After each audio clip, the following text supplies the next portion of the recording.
Hey guys, what's up? Game Pizza Boy here, host of the Pizza Party. Welcome back to the channel. I hope you're all doing fantastic today. And I'm back for another Dead by Daylight video for an upcoming update that just got announced just today. And I'm pretty excited about this right now, and I'm really hyped by this little update. So I wanted to kind of go over this real quick as this is the July 2025 develop update where they go through quite a little bit of some stuff. And one of which is actually a new survivor item they have been mentioning about lately. And I'm pretty excited to go over real quick. And I want to kind of get my thoughts based on it, of course. I will probably maybe get a video out in the future again to just like show off the item, maybe try out a bit more in the future, of course. But my main focus I want to do is just go through the whole update, and I'll give you each of my thoughts and everything. There's quite a lot to go over, including not just the new survivor item, but also updates to items like keys and maps, some preset improvements over when customizing with your character, some updates to some killers, and also some updates plans for some of the perks right now, which they haven't gone over much, but they're listing them all out. So obviously there's a lot to go over, of course, and that's what we're gonna be doing right now. Let's get right to it. This July 2025 update, and let's discuss all the stuff that they got in store for us. Now, we got a lot to go over real quick, of course, so I'll go through each and every one of them, but let me start with the more minor related ones that we either don't have enough information on, or they're just like small bit of stuff that I'm not too crazy to go into too detail of it, so let me just go and get over it. First, let me go and mention that there is going to be keyboard and mouse support for consoles very soon. They mentioned about that, obviously mentioning about added mouse and keyboard support for PS4, PS5, Xbox One S, Xbox Series S and X. Feel free to go ahead and get ready to use them, of course, when they do come available for all you console players out there, so that's nice. Another thing they also did was custom match improvements, which they helped improve some of the match improvements. I was hoping they would finally add, like, maybe some interesting kind of, you know, like effects you can do with the change up the way the game is if you want to try different ideas for custom matches with friends. But it's still pretty not bad features they do for custom matches. They added hotkey inputs to custom game spectating to when switching to the killer's perspective now. So obviously if you're spectating, obviously you can now have better inputs to switch over to the killer's perspective and even survivors and stuff like that. They added spectator hotkeys that added like representation to spectator hotkeys next to players' portraits to help better improve the usability when using it. They added an option to now toggle spectator hotkeys visibility, of course, and adjust them to the input body menu for your custom preference. They added the visual indicator to show spectators who they are viewing, and they also show now dead survivor icons when joining as a spectator after getting sacrificed. So you can now kind of just tell like who's still alive and who's dead more easily, of course. So basically, they're following up on their last update changes to custom games. They introduced more better improvements to view switching and tournament casting even easier, which is nice. This also ensures viewers have more information about what they're seeing. So this is very cool, I would say. I would say it's a minor thing right there. I hope they add more kind of like more features you can do with the customs to like change up the way the game is in the future. Maybe they'll do something like that in the future. I mean, I know they still get to like add like killer AI bots soon so they can like let you play Survivor on custom games, but we'll see what happens in the near future, obviously, when it comes up. But it's still pretty cool that they're doing this nevertheless, so I think it's pretty cool. The last thing to mention that's minor is the updates for perks for both Survivor and Killers. They did not go over the complete details on exactly what's being changed, but they said they will cover it in like the next stay tuned for like upcoming patches in the future for specific details on these value changes. But the perks that are getting changed are this. So for Survivor perks, they are updating Any Means Necessary, Appraisal, Better Together, Built to Last, Deja Vu, Detective's Hunch, Potential Energy, and Still Sight, and then they're reworking Streetwise. So, and as for killer perks, they're updating Dragon's Grip, Franklin's Demise, Hubris, and Insidious. They're also reworking Overwhelming Presence and updating Scourge Hook, Hangman's Trick. I'm very interested with that, but again, no details on it yet. But they say in a very much upcoming future, like updates, like upcoming patches, they'll announce specific details on these value changes. So you'll know I'll be covering them, of course. So keep an eye out for a future video. I will make sure to get them all covered up for you guys and see what they got in store for us. Now, let's get into some of the more bigger, juicier updates. So starting with is, of course, the kill update. So they have announced quite a couple of stuff that are being updated for a couple killers, and these include the Pig, the Knight, the Clown, and the Executioner. So let's go over them all. First is the Executioner. So Dev No mentions that they said that they heard the feedback that the Executioner's add-ons could use more variety. Range shouldn't feel like the only viable option, and in addition to making range increase base kit, they also reworked his add-ons to introduce more interesting options like adjusting the spread of Punishment of the Dam or triggering effects on misses. Outside of these changes, which they said keep an eye out for the patch notes for add-on details, of course, they made, of course, quality of life adjustments and slightly reduced his zoning potential. So what they did is they increased the Punishment of the Dam's range, so they increased the range of Punishment of the Dam. They increased the duration of Rites of Judgment, Trail Drawing, and Trail Lifetime, so that means you could be able to have a lot more longer length of how much you put out the Rites of Judgment. They decreased the Rites of Judgment movement speed, though, so you will be kind of a little bit slower when obviously putting in the Rites of Judgment. They added a haste and endurance effect to survivors saved from a cage, which means now not just hooks, but also getting people out of the cage of atonement. Now they of course get a haste endurance, so they get BT base kit too, which honestly I think is very nice, just to help out for sure, just in case if like the survivor eventually runs into a killer very soon, or the killer just happens to come around when you're getting them out of a cage and you still need to protect them, so this kind of helps them out quite a bit. They also added input buffering to the transition from the Punishment of the Dam to the Rites of Judgment, and also began caging or killing survivor when the prompt is available, of course. So that helps out a bit too, and even rework the add-ons that we mentioned, of course, as well. So definitely some pretty interesting Executioner updates that I'm pretty excited to see what they do with Pyramid Head, obviously. Especially, I want to see that just test out the added BT base kit to the cages, which is pretty cool. So I think it's a very nice update so far to that for the Executioner. Now on to the Clown. Got quite a little bit of update too. The devs explained that when it comes to the Clown's power, his purple bottles see much more use than his yellow ones across skill levels. To better incentivize their use, they've given the yellow bottles a quicker activation, greater speed boost, and a wider effective range, coupled with some base speed increases. And to compensate, purple bottles have reached a slight nerf, requiring a little more throw control to get their full value. So in this one, as I'm about to read out right here, it seems they focused heavily on the yellow bottles so they can make them more effective and more used compared to the purple bottles, and make sure they're a little slight nerfed so they're not heavily used constantly, as we know how they could be. So this is what they did. They first increased the movement speed while reloading a bottle. So you'll be moving a little slightly bit faster while reloading bottles. They also decreased the reload time with bottles as well. So you'll be moving faster and reloading bottles quicker. They adjust the effects of yellow bottles, which includes increasing its haste effect, increase the distance and speed that the smoke spreads to once it breaks and spreads, and increases the activation speed when, I guess, going right through the yellow mist. So it'll be interesting to see what kind of effects they go through this and how they adjust this with the add-ons, of course. They also adjust the effects of the purple bottles, which include decreasing the hinder effect of it, so the hinder effect will not be as much anymore. They decrease how long the hinder effect lingers after leaving the smoke, and also added input buffering to it for charging a bottle throw, reloading bottles, and of course adjusted several add-ons. We'll find out more details, I guess, in the next coming patch when it does get through it, so very interesting to see where that plays out. Moving on next is the Knight. It got a minor update to this. The devs explained that drawing patrol pass is an important part of the Knight's gameplay, so they made it a bit snappier and extended its range slightly in making Call to Arms partially base kit.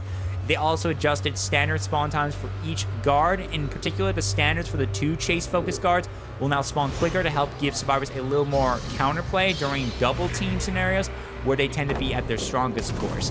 So what they did is they increased the maximum patrol path length, so it's a little more reached out a bit more. They increased the path drawing speed, acceleration, and stray speed of it, so you can move a little more quickly and draw more quickly.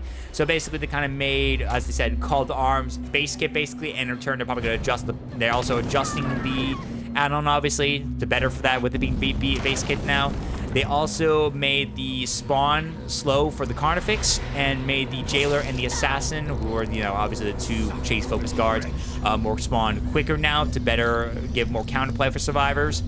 And also added a buffering, of course, too, for input when, of course, drawing a patrol path. So it's going to be interesting to see where that plays out for the Knight, obviously. I know there could be some situation with the Knight, obviously, with the pathing, of course. So I'll be interested to see where that kind of plays out with playing the Knight and just see how it goes. The last one of it is the Pig, which I'm actually pretty excited by because I actually have not played the Pig in a while, and I used to play a lot of Pig like a lot before, and it's gonna be interesting to see where they kind of go for this, because I feel the pig definitely needs it for just being mostly just kind of like an M1 killer with some reverse assault bear traps. But there's some pretty interesting stuff that kind of adjust her, which I'm actually interested to see, which they buffed her like hell. So this is what they said. Yes, we know. We buffed Pig. Outside of her traps, her ability to surprise survivors is an important part of her appeal, and by increasing her speed and making her terrorists fade quicker while sneaking, she'll have more chance to act on unprepared survivors, which this gets me kind of excited by this. So let's go and go through this. Besides, again, it's adjusting several add-ons, obviously.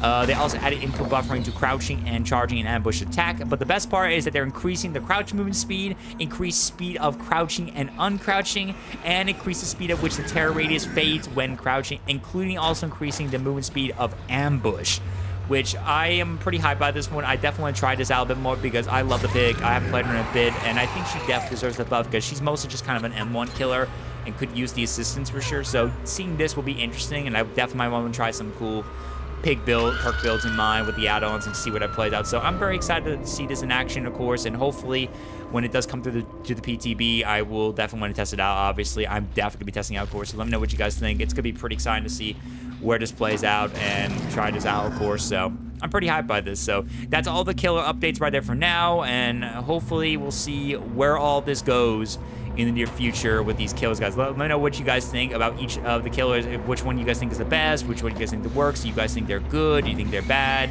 I like to get a little discussion further. To me, I think the pig one is most definitely interesting right there. And as for the clown, it's probably my most intrigued one because I want to see where that kind of plays out. I definitely am also excited for the Executioner and interested to see where the Knight goes, but definitely both the Clown and the Pig are the picks I want to see out of us. How that speedball stuff goes for the Clown and how the Pig goes for its increased buff right there for some of the stuff too. So we'll see how that plays out, but definitely look forward to it. Next one I'm going to talk about quickly now is the preset improvements, which I would say is actually a pretty big deal for something like that because it's pretty kind of nice, honestly. So I'll go real quick. So they're apparently increasing the total number of character customizations to 7, increasing the total number of loadouts presets to 7, and added the ability to change preset names. So they explain the dev note, whenever it's the pursuit of fashion or prepping perks for every situation, we want to make it easier to save your faves. Don't worry, your existing presets will be ported into this update system as well, which I'm going to say this is honestly one of the most best things imaginable. It's one thing enough that they actually started adding like loadouts for us for our perk slots, but now it's even more greater that not only that you can have more, but they're also giving you preset names. That is amazing for both character customization. So if there's like a skin you want to use in particular for a certain kind of event or something like that, or just for the sake of perk slots, if you want to run a certain build in mind, this is going to be wonderful. I think this is great to hear, and I think it's going to be a great minor update for sure, because frankly, I think it's really nice to not only have a better way to kind of have more loadouts to change to if there's something you want to prefer or something like that, or you want to prepare for a certain video like I would do sometimes, but not only that, just having more options and also just being able to like customize a name now, like just put names on this. So if I want to run like a haste build on a killer or run like my funny meme build, I want to do a funny meme build or whatever, just that's great news. And I think it's going to help out a lot of survivors and killer players just figure out what they want to do and just kind of go after that. So fantastic idea from DBD right there, from the devs right there. I think this is going to be great, and it's going to help out a lot. Now, before we get to the main juicy new item, let me go and talk about the updates to the 2 items in particular that we've been hearing for quite a while. So as you know, they're planning to update the keys and the maps. So let's go over them both real quick. So for the keys, they have mentioned basically they're planning to change the item charges to refer to individual uses of the item rather than the overall time it could be used. It was 4. So basically, instead of just simply just like overall time draining the charges when for like where it's being used for, instead it will just be using charges due to individual uses of said item, of course. They also adjusted the key items capabilities, where now it channels, whenever channeling the key, it will consume 1 charge and reveal survivor's auras for a limited time, and whenever near a closed hatch, it will consume 1 charge to unlock it as well. And consume 1 charge, or you can also quickly unlock a chest to gain an item of rare rarity or higher. And once a chest has been unlocked with a key with it, it's revealed to nearby survivors. It could be rummaged in by one of a survivor to gain an additional item of rare rarity or higher, and adjusted the effects of individual items, rarities, and several items as well. The devs explained that the keys stood out as the least used survival items and were typically outclassed by other options. We reworked them to offer a wider range of utility and tap into players yearning for higher rarity items. Now, the charge system is easy to track. Think of it as uses rather than use time, and the ore reading capabilities of keys are improved while also adding some team-wide utility. In addition to making it easier for the equipped player to get quality items from chests, keys can also extend the opportunity to a single teammate.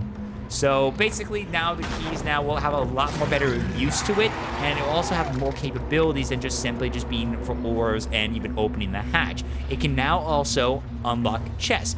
So not only that, it has a better way of using its charges of use rather than just on time, use of time, and now being used not just simply for hatches and, you know, helping you out see auras.